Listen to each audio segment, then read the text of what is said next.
네, 오늘 이렇게 예, 하나님의 이 말씀의 은혜를 나눌 수 있게 되어서 참 감사하게 생각합니다. 저는 그 집이 여러분 아실지 모르겠는데 일로 쭉 가다 보면 그 영통 빌리지라고 있습니다. 그래서 이제 집이 가까워서 사실은 이제 그 전에는 이쪽에 있던 이제 자연의 스위첸이라고 있습니다. 흥덕 6단지라고. 그래서 이제 뭐 가까운, 저는 이제 교회는 여기서 좀 그 시흥교회라고 그래서 서울 시흥동에 있는 곳인데 주일에는 거기 협동 목사로 있기 때문에 거기를 이제 출석을 합니다. 이제 수요일에는 시간이 너무 많이 걸립니다. 퇴근 시간이어서. 그래서 수요일에 어떻게 할까 이제 그래서 사실 이 주위에 있는 교회 제가 이제 가끔 나가 보았습니다. 근데 이제 나가면 저는 좋지만 제가 또 신분이 있어가지고 굉장히 부담스러워합니다. 근데 마침 여기에서 이제 김병훈 목사님께서 교회를 이렇게 개척하신다고 해서 얼마나 반가운지, 그래서 제가 그 말 나오기가 무섭게 수요예배를 참석하겠다고 이렇게 했는, 허락해달라고 그랬더니 또 흔쾌히 허락해 주셔가지고 이제 제가 이렇게 또 여기 나오고 있습니다. 그래서 저는 조용히 와서 뒤에서 이렇게 예배드리고 말씀이 달아서 참 좋고, 또 예배도 너무 좋아서 제가 참 유익을 누리고 그냥 있고 그냥 싹 가고 이게 저는 좋은데, 오늘 또 이렇게 부담되게 또 이렇게 말씀을 또 하라고 해서 여기 앞에 섰습니다. 오늘 우리가 본 이 본문 말씀은 복음을 전하는 자들에게 있을 위험을 알려주시는 그런 말씀입니다. 몸을 죽일 자들에 대한 이런 언급을 하시고, 또 사람들 앞에서 시인하는 자를 내가 시인할 것이다 이렇게 하시는 것은 우리가 이 땅 가운데서 복음을 따라 살아가는 것이 얼마나 참 힘든 일인가, 얼마나 위험한 일인가를 우리에게 알려주고 계시는 겁니다. 물론 뭐 극심한 어떤 핍박의 시대, 어떤 핍박의 공간을, 박해를 우리가 경험하면서 지금 이 시대를 지나고 있지는 않습니다. 따라서 이 말씀은 마치 우리랑은 별 상관이 없는 그런 말씀인 것처럼도 보입니다. 복음을 전하는 것이 과연 그렇게 위험한 일인가? 하나님의 말씀을 전하는 것이 위험한 일인가? 이 말씀은 그저 선교지에서나 해당되는 말씀이 아닐까 이렇게 생각될 수 있는데, 그러나 하나님의 말씀은 곳곳에서, 그 말씀이 있는 곳에서는, 또 그 말씀을 소유한 자는 그 말씀 때문에 어떤 부담감을 갖게 되는 것입니다.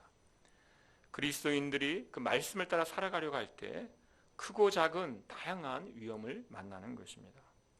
그래서 우리는 참 평안하죠. 극심한 어떤 박해로부터는 자유롭습니다. 그러나 그리스도인이라면 그 말씀 때문에 그가 살아갈 때에 다양한 그런 어려움들을 만나기 때문에 이 말씀과 상관없다고는 우리가 말하지는 못할 것입니다.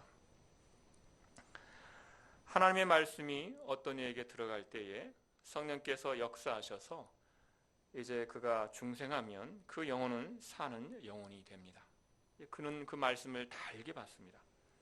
그러나 반대로 성령께서 역사하지 않으면 그 말씀이 그에게 들어가지 못하고 심기우지 못하고, 이제 그 말씀은 오히려 그 영혼을 괴롭게 하기 때문에 하나님의 말씀 때문에 양심이 못 살게 되어서 자기의 양심을 못 살게 한 말씀을 전한 그 사람을 괴롭히게 되는 것입니다. 그래서 하나님의 말씀을 전하는 사람은 이 세상 가운데에서 미움 속에 있게 되는 것입니다. 하나님의 말씀을 갖고 들어가는 자는 세상의 혼란을 갖고 들어가는 자가 되는 것입니다. 그래서 주님께서는 내가 세상에 화평을 주러 온 줄로 생각하지 말라 이렇게 말씀하셨습니다. 오히려 검을 주러 오셨다 이렇게 말씀하십니다. 이것은 복음 전파의 그 위험성, 하나님의 말씀이 들어갈 때 그 위험성, 진리가 그 활약할 때 그 위험성을 우리에게 알려주시는 그 말씀입니다. 하나님의 말씀을 전파하다가 위험을 당하는 일은 예수님이 오신 다음에 비로소 시작된 일은 아닙니다. 구약의 많은 선지자들이 하나님의 말씀을 전하다가 위험에 처하는 것을 우리가 압니다. 아방의 부인이었던 이세벨이 엘리야에게 이렇게 말했습니다. 내가 내일 이맘때 반드시 내 생명을 저 사람들 중 한 사람의 생명과 같게 하리라. 거짓 선지자들이 다 죽어나갔지 않습니까? 그래서 이세벨이 화가 나서 이제 엘리야를 그렇게 죽이겠다 이렇게 한 것이죠. 또 선지자 미가야는 하나님의 말씀을 전하다가 거짓 선지자에게 뺨을 맞고 감옥에 갇히게 되었습니다. 예레미야는 하나님의 말씀을 전하다가 구덩이에 빠져서 아사의 그 위험에 처한 적도 있습니다. 수많은 선지자들이 여러 가지 고난과 죽음의 위험 속에 있었습니다. 하나님께서는 이런 핍박의 무리들에 대해서 시편 2편 말씀에서 이렇게 말씀하십니다. 세상의 군왕들이 나서며 관원들이 서로 꾀하여 여호와와 그의 기름 부음 받은 자를 대적하며 우리가 그 맨 것을 끊고 그의 결박을 벗어버리자 하는도다. 하늘에 계신 이가 웃으시며 주께서 저희를 비웃으시리로다. 그의 기름 부음 받은 자를 대적하는 일, 하나님의 말씀을 전하는 자들에 대한 이 반항심은 아주 오래된 것입니다. 구약에서 이 기름 부음 받은 자들, 특별히 선지자들이 표하는 것은 바로 예수 그리스도입니다. 그래서 예수 그리스도께서 하신 일을 우리가 배울 때에 그리스도의 삼중직이라 이렇게 해서 배웁니다. 기름 부음 받았다는 거죠. 어떤 직분을 위해서. 그래서 이 세 가지 직분, 왕이요, 제사장이요, 선지자 직분, 그것을 위하여서 기름 부음을 받으셨습니다. 그런데 이 세 가지 직분 중에서 어떤 것이 드러날 때 위험했는가? 다른 것이 다 물론 위험했지만, 특별히 위험했지만, 다 위험했지만 가장 그 위험을 불러온 것은 바로 선지자로서의 그 직분이 드러날 때가 가장 위험한 순간이었습니다. 이 세 가지 직분이 그리스도에게서 분리된 것은 아닙니다. 한 가지로 있으신데 특별히 선지자로서 드러날 때 그 위험이 무엇보다 컸습니다. 예수님께서 하나님의 말씀을 전할 때 모두가 놀랐습니다. 이적을 통하여서 또 그의 말씀을 통해서 모든 사람들이 이 큰 선생이다. 정말 선지자다. 이렇게 다 알았습니다. 그러나 한쪽에서는 그로 인하여서 시기와 또 혐오가 일어났습니다. 하나님의 뜻을 전하였을 때, 하나님의 말씀을 전했을 때 세상은 혼란에 빠졌습니다. 제자들도 때때로 예수님을 오해했습니다. 그래서 나중에는 어떻게 되는가? 온 세상이 예수님을 십자가에 못 박는데 하나가 되었습니다. 물론 공식적으로는 로마 왕국이, 로마 법정이 예수 그리스도를 정죄했습니다. 무죄한 자를 유죄한 자로 정죄했습니다. 십자가형에 처했습니다. 유대인들은 어땠습니까? 하나님의 말씀을 맡았다고 하는 그 유대인들은 예수 그리스도께서 십자가에 매달리도록 빌라도에게 압력을 행사했습니다. 유대 지도자들이 아무 흠도 없는 자를 고소하는 데 앞장섰습니다.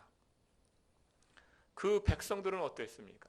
예수님께서 그 따뜻한 그 손길로 병도 고쳐주시고 귀신도 내어주시고 정말 목자 없는 양 같은 그들을 참 좋은 가르침으로 이렇게 베풀었는데 예루살렘에 들어갈 때 그래서 어떻게 했습니까? 호산나 호산나 불렀죠.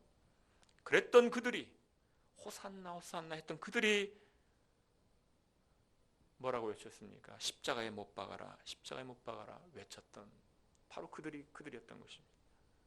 제자들은 어땠습니까? 제자들은 침묵하거나 예수님을 떠나거나 베드로는 3번씩이나 모른다며 저주하며 부인했습니다.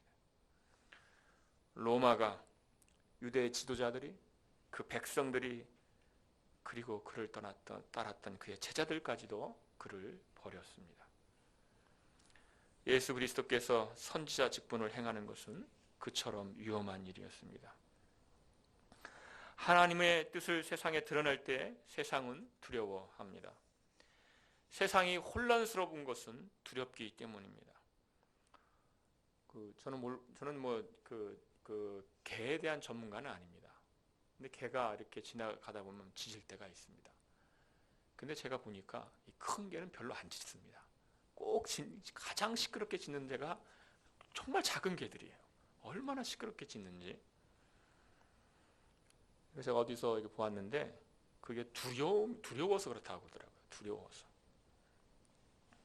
세상이 왜 짖는가? 세상은 두려워서 짖는 것입니다. 빛이 세상에 빛이나 세상은 깨닫지 못합니다. 그러나 자기의 어두움이 드러남으로 비추는 자를 위협하며 핍박합니다.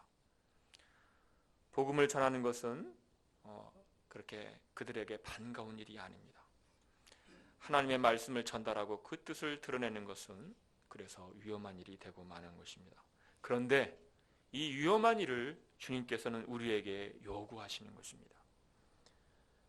그러므로 너희는 가서 모든 민족을 제자로 삼아 아버지와 아들과 성령의 이름으로 세례를 베풀고 내가 너희에게 분부한 모든 것을 가르쳐 지키게 하라. 이렇게 우리에게 명령하셨습니다.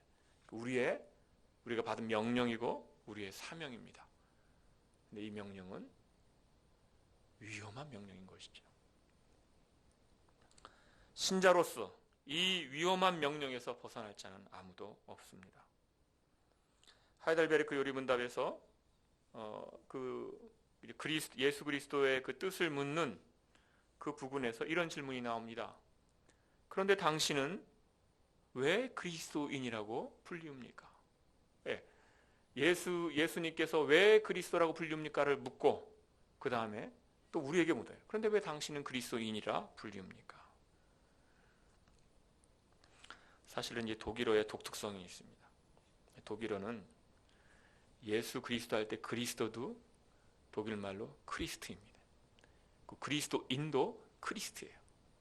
그러니까 예수 그리스도도 그리스도고 그리스도인도 그리스도예요. 그러니까 그 질문이 나오는 겁니다. 예수 그리스도 그리스도인데 당신도 왜 그리스도입니까? 물론 이제 예수 그리스도는 예수자가 붙거나 혹은 그 앞에 정관사가 붙습니다. 그러니까 영어로는 더, 독일어는 the어죠. 그러나 이제 그리고 그리스도인을 말할 때는 이제 영어로는 어죠. 그 아인입니다. 독일어는 아인 크리스트가 됩니다. 그러나 이 크리스트라는 것은 이제 같은 단어가 됩니다. 그러니까 그걸 묻는 거예요. 당신은 왜 그리스도라 부릅니까? 우리는 예수 그리스도를 따르는 사람이어서 그래서 그리스도인이다 이렇게 생각하는데 많습니다. 그러나 하이델베르 요리문답은 그 본질적인 이유를 잘 알려줍니다. 성령으로 기름 부음 받았고 예수 그리스도의 지체가 되어서 그래서 그리스도, 하나의 그리스도라는 것입니다. 성령의 기름 부음을 받았고 예수 그리스도 한 지체가 되었다는 것이죠. 고린도전서에서 이렇게 말씀합니다. 우리가 유대인이나 헬라인이나 종이나 자유자나 다 한 성령으로 세례를 받아 한 몸이 되었고 한 성령을 마시게 하였느니라. 너희는 주께 받은 바 기름 부음이 너희 안에 거하나니 이렇게 또 말씀합니다. 그래서 우리는 그리스도인으로서 하이델베르그 요리문답에 의하면 이렇게 말합니다. 그의 이름을 고백해야 된다. 선지자로서 우리가 그의 이름을 고백하는 삶을 살아야 됩니다. 제사장으로서 우리가 우리의 삶을 드려야 합니다. 왕으로서 죄와 싸우는 삶을 살아야 합니다. 이것을 우리에게 알려주고 있습니다. 이 세 가지는 분리된 것이 아니죠. 이 세 가지를 행할 때 어떻게 될까요? 그의 이름을 고백하고 우리의 삶을 하나님께 드리고 죄와 싸우는 삶을 살 때 우리가 세상에서 어떻게 될까요? 위험 속에 있게 되는 것입니다. 세상은 우리를 위협할 것입니다. 왜냐하면 그 모습을 보기가 너무너무 싫기 때문입니다. 하이델베르그 요리문답에서 이 그리스도인의 선지자적인 삶을 그리스도의 이름을 고백하는 삶이라 이렇게 말했는데 오늘 본문 32절 33절에서 그렇게 말씀합니다. 누구든지 사람 앞에서 나를 시인하면 나도 하늘에 계신 내 아버지 앞에서 저를 시인할 것이요 누구든지 사람 앞에서 나를 부인하면 나도 하늘에 계신 내 아버지 앞에서 저를 부인하리라. 하나님의 말씀을 우리가 마음에 새기고 세상에서 살 때에 그의 이름을 시인하는 자, 그게 그리스도인입니다. 그의 이름을 고백하는 자, 성령으로 기름 부음 받았고 예수 그리스도의 한 지체가 되었기 때문에 그렇게 살아야 되는 것이죠.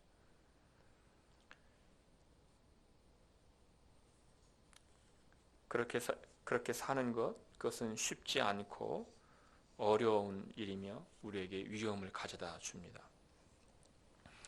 가정에서, 직장에서, 친구들과의 관계에서 우리는 여러 가지 핍박과, 물론 아주 극심한 핍박이 있는 선교 사역의 현장은 아니겠지만 다양한 어려움 속에 있게 됩니다. 현재 기독교는, 우리 한국에 있는 교회는 핍박 속에 있다 이렇게 말할 수는 없겠죠. 한국에 복음이 들어오고 100년을 넘어가면서 핍박보다는 지금 이상하게 이제 오히려 손가락질을 받는 이런 모습을 우리가 보게 되는 너무나 마음이 아픕니다.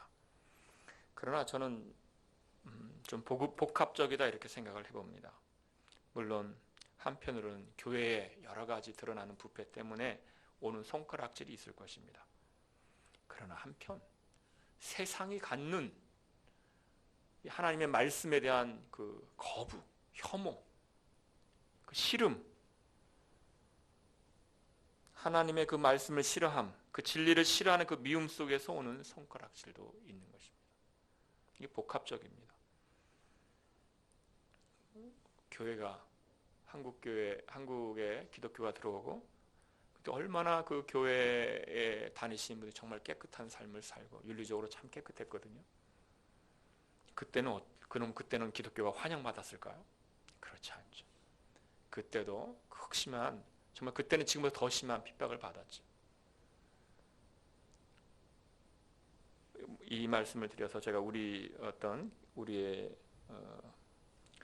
여기서 나타난 어떤 부패라든가 타락을 합리화하려는 것은 아닙니다. 제가 말하려는 것은 하나님의 진리에 대한 그 미움과 혐오가 깔려 있다는 것이죠. 그들의 마음에 심기운 그 씨를 그들의 부패한 마음으로 강하게 부정하는 것이 그들에게 있다는 것입니다. 어쨌거나 우리가 처한 환경은 여러 가지로 어려운 환경입니다. 가정에서 부부 중에 한쪽만 믿을 때 가치관의 충돌이 있고 세관의 충돌 때문에 힘들다는 고백을 종종 듣게 됩니다. 또 직장에서 그리스도로 사는 자들이 정말 어떻게 처신해야 되는지 그 지혜를 구할 때가 종종 있는데 해줄 말이 없습니다.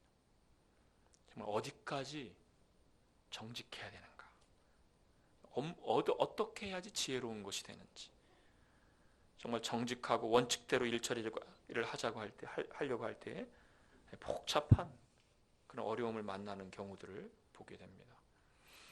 다양한 사회관계 속에서 그리스도인으로서 드러날 때에 우리는 다양한 핍박과 어려움 속에 처할 것입니다.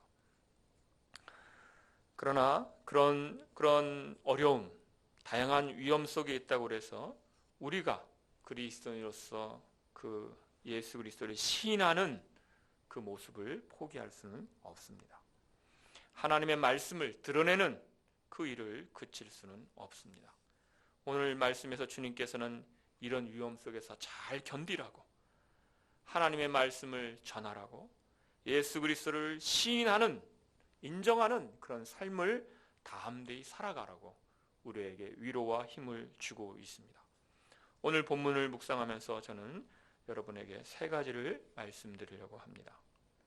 첫 번째, 세상과 하나님을 비교하라는 것입니다. 주님께서 이렇게 말씀하십니다. 몸은 죽여도 영혼은 능히 죽이지 못하는 자들을 두려워하지 말고 오직 몸과 영혼을 능히 지옥에 멸하실 수 있는 이를 두려워하라. 이렇게 말씀하십니다. 세상과 하나님을 비교하고 있습니다. 몸은 죽일지라도 영혼은 죽이지 못하는 그런 이들과 몸과 영혼을 다 지옥에 멸하실 수 있는 분을 비교하고 있습니다. 세상이 우리를 향해 해를 끼치는 것은 결국 육신의 생명을 앗아가는 것입니다. 우리의 육신을 힘들게 하고 고통스럽게 합니다. 목마르게 하고 배고프게 하는 것입니다. 그러나 우리의 영혼은 어떻게 하지 못하는 것입니다. 세상은 우리가 어떤 더 좋은 것을 못 누리게 방해할 수는 있습니다. 세상은 항상 우리에게 더 악한 것을 사모하도록 우리를 끌어들이죠. 거짓을 더 가까이 해라. 너가 덜 진실해라. 이 순간만 그리스도를 시인하는 것을 포기하라. 그러면 더 좋은 것을 너가 가질 수 있을 것이다. 그러나 그것들이 우리에게 참 안식을, 영혼의 참 안식을 주지는 못합니다. 이것은 다시 시간과 영혼의 차이를 우리에게 생각하게 합니다. 그들이 자랑하는 것은 시간 속에서 자랑하는 것들입니다. 하나님을 부인하면서 자기들의 힘을 자랑하는 것이죠. 그것은 시간 속의 일일 뿐입니다. 생명을 뺏을 수 있는 권력 자랑할 수 있습니다. 남들이 가져보지 못한 어마어마한 부와 권력 자랑할 수 있습니다. 그러나 그것은 시간 속입니다. 정말 그것들을 자랑하는 이들에게는 마치 하나님이 필요가 없는 것처럼 보입니다. 너무나 풍족해서. 그러나 그렇게 자랑하는 자들이 마지막 날에 하나님 앞에서 무엇을 드러낼 수 있겠습니까? 무엇을 자랑할 수 있겠습니까? 자기가 가진 것들, 겨우 시간 속에서 자랑했던 것들, 그것은 영혼이 그 육신을 떠나면서 목숨이 끊어짐과 동시에 아무 쓸모없게 되는 것입니다. 하나님이 그들을 심판하실 것이고 고통 속에서 그들의 자랑은 다 헛것이 될 것입니다. 주님께서는 지금 우리에게 세상을 두려워할 것인지 하나님을 두려워할 것인지 비교하고 계시지만 사실은 이것은 비교의 대상이 안 되는 것이지 않습니까? 세상과 하나님은 대등한 관계가 아닙니다. 한쪽은 피조물이고 한쪽은 창조자이십니다. 한쪽은 주권자이고 한쪽은 다스림을 받는 그런 영역입니다. 대등한 관계가 아닙니다. 그러나 주님께서는 우리의 생각이 무딤으로 이런 비교를 통해서 깨닫기를 원하신 것이죠. 그러나 이걸 통하여서 우리가 아는 것은 이것입니다. 무엇이 실제인가? 리얼.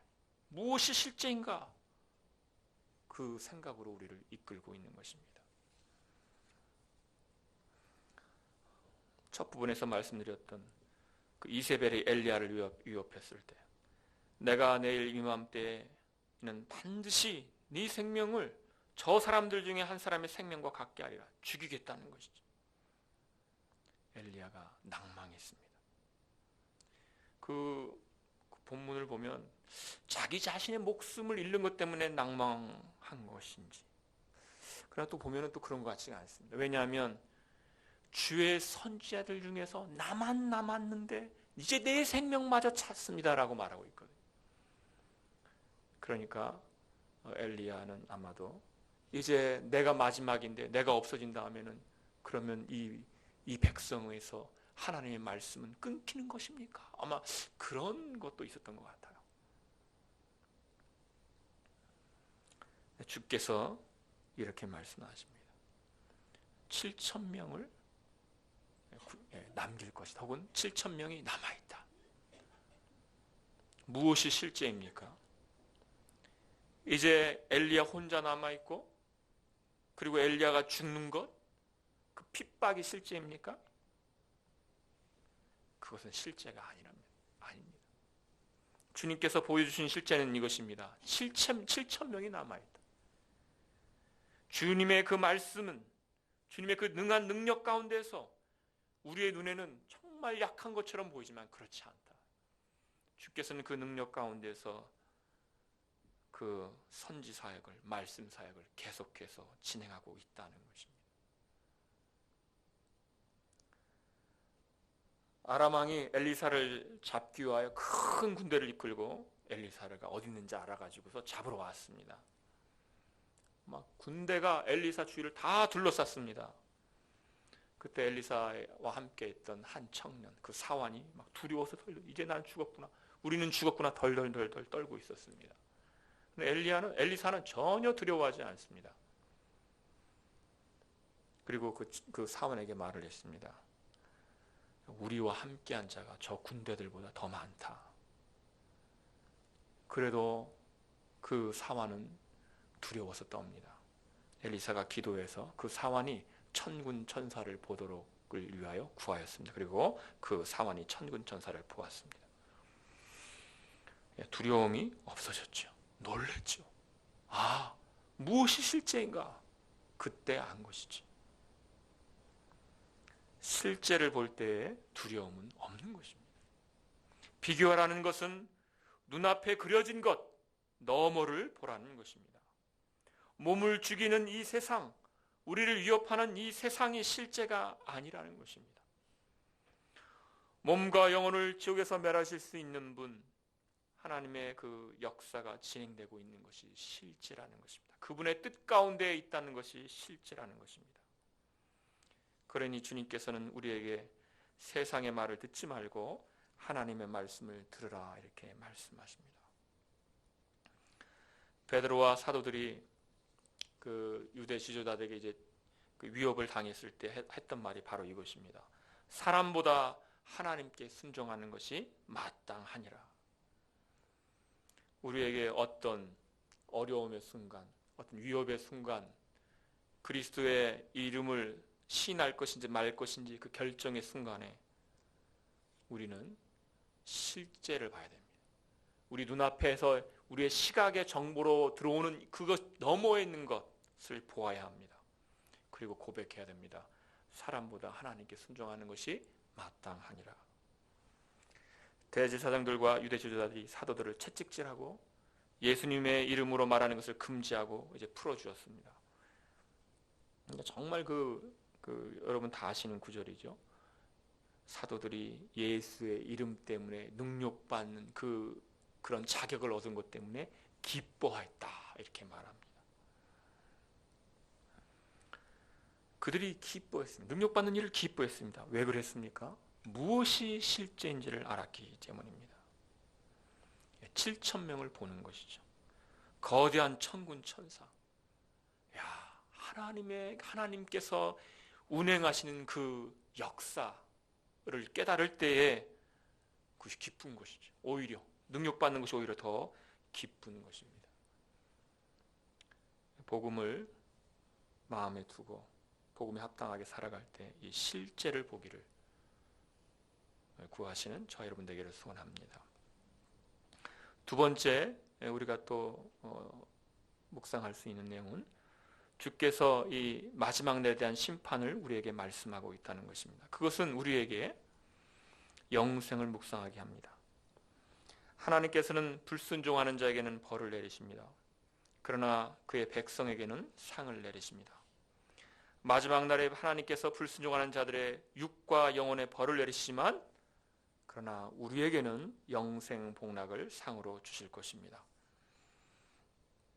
요한계시록 21장에서 그걸 이렇게 묘사합니다. 모든 눈물을 그 눈에서 닦아주시니 다시는 사망이 없고 애통하는 것이나 곡하는 것이나 아픈 것이 다시 있지 아니하리니 처음 것들이 다 지나갔음이러라. 이 영생이 얼마나 귀한 것입니까? 고린도전서 2장 9절 말씀에서 이렇게 말씀합니다. 기록된 바 하나님의 자기를 사랑하는 자들을 위하여 예비하신 모든 것은 눈으로 보지 못하고 귀로 듣지 못하고 사람의 마음으로 생각지도 못하였다함과 같으니라. 우리를 위하여 주시는 그 영생 복락은 우리가 무엇입니까? 눈으로 보지 못하고 귀로도 듣지 못하고 상상하지 못한, 생각하지 못하는 것이에요. 생각하지 못한 것. 그러니까 우리는 그런 그 하나님의 나라에서 우리가 받게 될 그 영생 복락이 얼만큼인지를 우리가 이 땅 가운데 생각해도 그건 전혀 미치지를 못하는 것이죠. 우리 뭐 이상한 이야기들을 하죠. 그러니까 저희 저희 큰아이 같은 경우는 천국에 가서도 예배를 계속 드리냐고. 그렇게 이제 나이대가 아무튼 믿음이 없어서 예배가 지겨운 때니까 그거를 계속 그곳에서 드리는가. 그 정도 수준인 거죠. 그러나 주님께서는 우리에게 알려주십니다. 그런 게 아니라는 것이죠.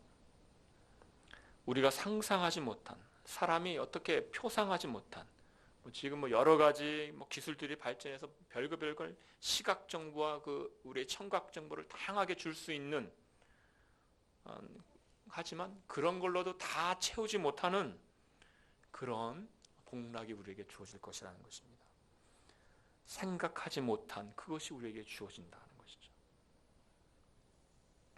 이 땅에서 생각하지도 못한 영원한 생명이 우리에게 온다는 것을 기억하면 우리의 마음은 세상에 너무 많이 매이지 않을 것입니다. 우리가 받을 영생 복락은 우리에게 인내와 용기를 줄 것입니다. 그러므로 우리가 낙심하지 아니하노니 우리의 겉사람은 낡아지나 우리의 속사람은 날로 새로워지도다. 우리의 잠시 받는 환난에 경한 것이 지극히 크고 영원한 영광에 중한 것을 우리에게 이루게 함이니. 그래서 환난을 경한 것이라 하고 우리가 받을 그 영원한 영광을 중한 것이라 이렇게 비교합니다. 또 로마서 8장 18절 여러분이 다 아시겠죠. 생각건대 현재의 고난은 장차 우리에게 나타날 영광과 좋게 비교할 수 없도다.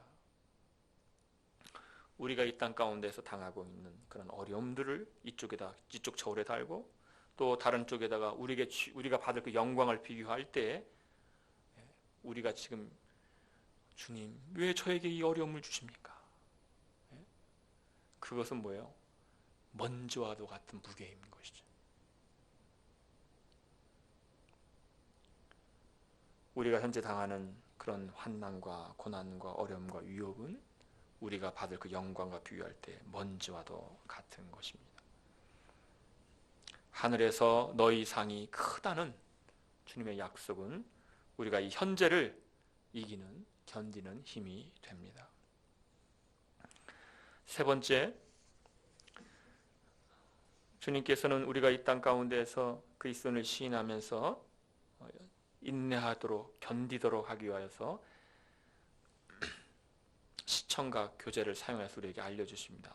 이 땅의 아주 작은 것들까지도 하나님의 뜻 안에 있다는 것을 우리가 기억하라고 하십니다. 29절 말씀에 참새 2마리 또 머리카락을 우리에게 보여주십니다. 참새 2마리가 한 아사리온에 팔리는데 아버지의 뜻이 아니면 그 하나도 땅에 떨어지지 않는다 이렇게 말씀합니다. 이 구절이요 재밌는 구절이죠. 2마리가 한 아사리온에 팔리는데 하나가 둘 중에서 하나가 땅에 떨어진다. 여러분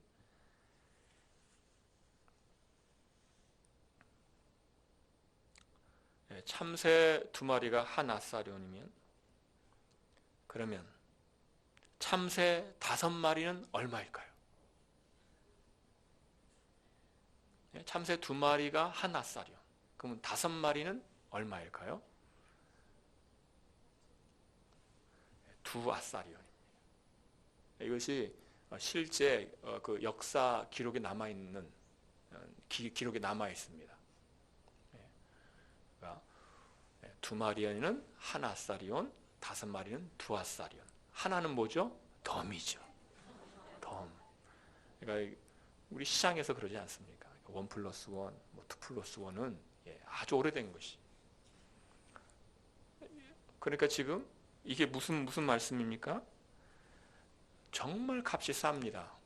그러니까 다른 번역에 보면 한 양에 팔리는 것이 아니냐 이러거든요. 한 양이 그러니까 가장 작은 그 화폐 단위. 물론 화폐 환산을 해보면 하루 일당이 얼마고 거기에서 몇 분에 이렇게 하거든요. 그러면 한 2천 얼마 이렇게 됩니다. 복잡한데 아무튼간에 가장 값이 싼 것으로서 지금 비유하는 것이죠. 그러니까 한 마리로는 팔 수 없는, 두 마리 해가지고서 이게 1,000원 주는, 마치 그러니까 하나의 화폐를 내야 되는 거니까 정말 값이 없는, 정말 값이 싼, 보잘것이 없는, 전혀 귀하지도 않고 보잘것이 없는 이것마저도 하나님의 뜻 아래에 있다 이거예요. 하나님 아버지의 의지가 이 보잘것 없는 것들의 운명에도 개입하고 있다, 이것을 말씀해 줍니다. 주님께서 뭐라고 합니까? 그런데 너희는 이 참새보다 귀하니라. 참새는 피조물입니다. 하나님은 그들의 창조자입니다. 하나님은 우리에게 창조자로 계신 것이 아닙니다. 창조자로만 계신 것이 아닙니다. 하나님은 우리에게 그저 만물의 주권자로만 계신 것이 아닙니다. 하나님은 우리에게 아버지이십니다. 참새보다 귀한이라는 것은 우리에게 아버지라는 거예요. 창조자의 주권자로서가 아니라 아버지로서 계시다는 것입니다. 바로 그분이. 우리에게 또 다른 시청각 교제인 머리카락을 보여주십니다. 우리가 스트레스가 받으면 이 머리카락이 빠지는데, 그러니까 머리카락 하나도 우리의 삶을 보여주는 거죠. 하나님께서 이 머리카락을 다 세신 것입니다. 우리의 머리카락 하나도 하나님의 아버지의 주권적인 보살핌과 사랑 가운데 있다는 것입니다. 제가 제 머리털을 다 셀 수가 없는데, 우리는 우리 자신에 대해서 알지 못하지만 하나님은, 아버지는 알고 계십니다. 부모가 그 자녀의 머리카락을 이렇게 딱 사랑스럽게 빗질해주는 풍경은 너무나도 아름다운 풍경이죠. 부모의 사랑이 묻어나지요. 그러나 그 부모가 그 자녀의 그 머리털이 얼마인지는 알 수가 없습니다. 그러나 하나님 아버지는 아십니다. 네.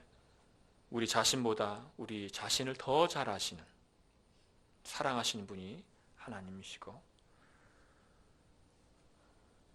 우리의 자녀들에 대해서도 우리보다 더 잘 아시는 분, 사랑하시는 분도 하나님이십니다. 하나님께서 모든 만물을 자기 뜻대로 운행하십니다.